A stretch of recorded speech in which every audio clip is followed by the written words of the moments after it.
Kalau udah suka ambil aja. Ya kalau udah suka ambil aja. Iya. Tapi kenapa nggak ngambil Pajero aja ya? Second. Ya terus terang kalau gue nggak suka CVT, gue lebih seneng feel bawa AT.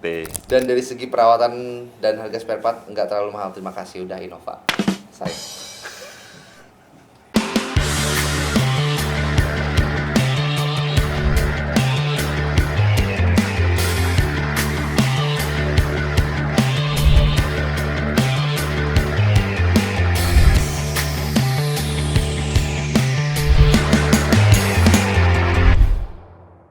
Balik lagi di YouTube Domo Transmisi di Obsesi.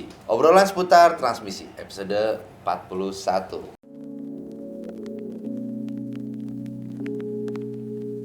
Seperti biasa ditemani kembali oleh saya Arya dan Bapak kita Bapak Freddy. Gimana kabarnya kok? Aman. Aman. Seperti biasa kok kita akan membahas pertanyaan-pertanyaan seputar mobil dari subscriber kita yang telah menuliskan hashtag obsesi di kolom komentar. Nah, jadi buat teman-teman yang punya pertanyaan seputar otomotif, perawatan atau apapun itu, bisa langsung aja tulis di kolom komentar dengan hashtag obsesi. Nanti akan kita bahas di video-video selanjutnya tanpa berlama-lama lagi. Mau digas kok? Yuk. Sikat. Oke, pertanyaan yang pertama dari @mohrizki5018. Hashtag obsesi. Kau mau tanya, rencana mau ambil mobil keduanya Expander CVT. Kalau 2 minggu sekali dipakai jalan sekitar 100 km, kondisi jalan pegunungan yang sedikit ekstrim atau sekitar 1 kiloan nanjak, pagi gigi 2 masih naik santai, sisanya pegunungan biasa. Apakah aman kalau pakai Expander CVT?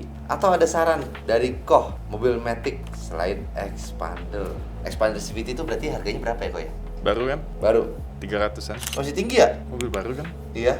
Gearboxnya K313 ya oke-oke aja lah. Nggak terlalu ekstrim kan? Pakai gigi 2 masih nanjak. Sisanya pegunungan biasa. Aman kalau ambil Expander. Kalau udah suka ambil aja. Ya kalau udah suka ambil aja. Iya. Tapi kenapa nggak ngambil Pajero aja ya? Second. Ya Lebih mantep lagi. Ya sih. lebih mantep ya kan. Kalau untuk jalan Pegunungan, pegunungan ya, kalau sukanya ini ya nggak apa-apa sih. Sebenarnya nggak apa-apa lah, ambil aja. Expander juga jarang ada keluhan kan kalau CVT. Jarang lah, Selain Expander, kira-kira apa? Pajero kalau aku. Tribun juga dapat. Banyak sih pilihan kalau dengan budget segini. Iya. 300-an tuh banyak loh pilihannya. Bisa banyak goyangnya ini. Tergantung mau ambil baru apa second. Iya. ya kan? Oke, next ya kok ya.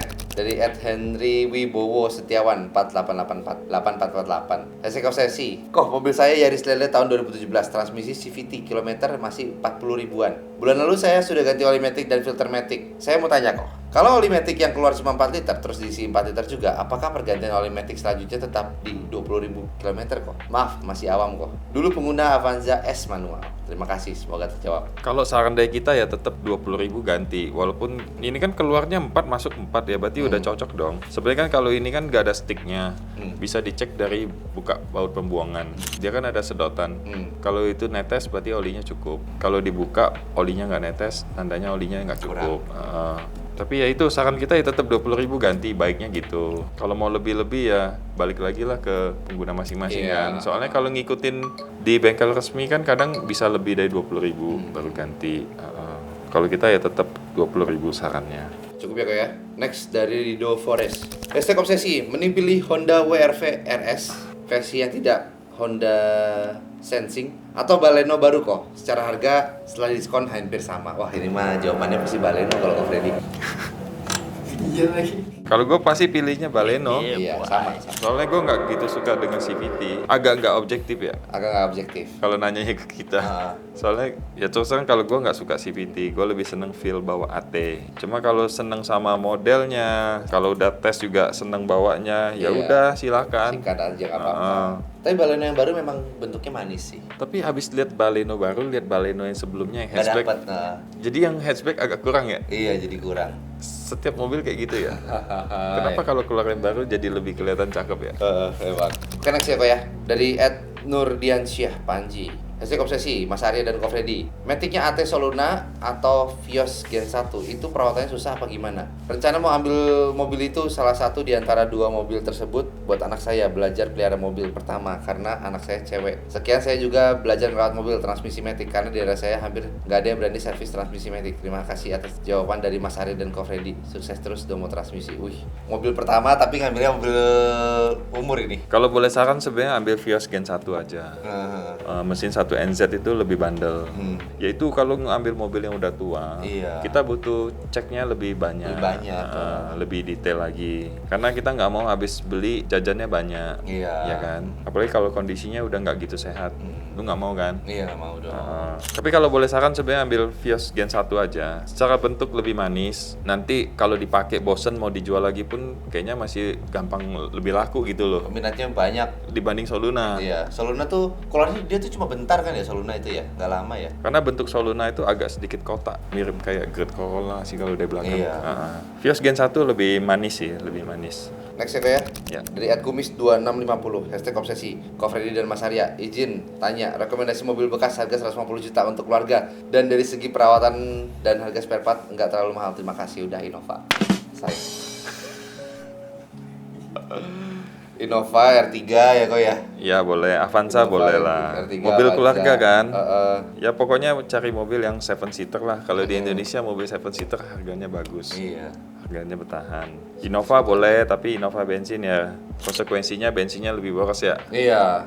Dibanding R3 Bensinnya atau Ras juga oke sih, cuman ya itu bantingannya agak gimana lah gitu. Tapi kalau 150 juta, ya intinya ya mobil-mobil itulah yang harganya bertahan gitu.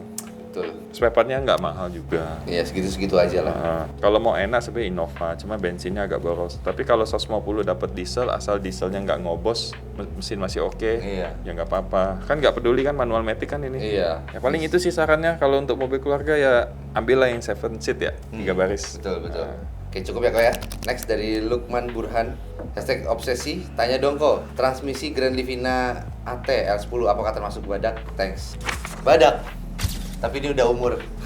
Ya, gimana ya? Tapi kalau misalkan mau dibandingin ya, maksudnya gini. Livina kan masalah R10-nya kan kebanyakan yang dingin gak jalan kok. Ya, terakhir L10 itu 2013. Ah. Berarti di situ pun Avanza Xenia ada. R3 pun ada yang keluaran R3 juga ada, tahun terus- segitu ada. Mobil di tahun segitu yang Toyota tuh nggak ada yang masalahnya kayak gitu loh. Avanza Xenia problemnya gigi mundur nih. Iya. Tapi kalau perawatannya masih bagus kan banyak juga yang sampai sekarang belum bermasalah Iya. kan. Cuma kalau L10 ya penyakitnya itu kalau dingin masuk D suka nggak jalan. Iya. Mesti dipancing di 1. Kalau mau dibilang badak sih sebenarnya udah umur, tapi kalau mau dibandingin sama kompetitornya yang umurnya sama tuh nggak ada masalah kayak gitu loh. Problemnya kalau dingin masuk D nggak jalan. Mesti dipancing di 1 karena faktor usia ya kan. Iya. Kalau badai ya oke lah, lumayan lah ya, kita ngomong lumayan ya. Cuman ya itu problemnya yang paling sering umum itu ya itu kalau dingin masuk D nggak jalan. Dan itu Betul. gampang itu, tinggal overhaul aja. Jangan menghindari overhaul. Karena memang faktor usia nggak bisa dibohongin. Iya, fokusnya masih dibawa. Usia, kilometer tinggi ya kan, terus udah muncul problem ya apalagi yang mesti diselesain ya, satu-satunya jalan ya tinggal di overhaul ya kan. Iya. Oke, jadi buat teman-teman yang punya pertanyaan seputar transmisi otomotif percintaan, langsung aja tulis di kolom komentar dengan #obsesi, nanti akan kita bahas di video-video selanjutnya. Atau teman-teman yang punya pertanyaan seputar mitos-mitos mobil Matic itu bisa juga ditanyakan karena kita akan mengulas kembali #mistik. Jadi buat teman-teman yang punya permasalahan mobil Matic, langsung aja datang ke Domo Transmisi Pusat di Kelapa Gading, atau yang tinggal di daerah Bintaro boleh langsung aja datang ke Domo Transmisi yang ada di Bintaro. Bandung Padalarang kita sudah buka di Domo Transmisi Padalarang, dan Surabaya kita sudah ada di Lontar. Domo Transmisi Dr. Matic.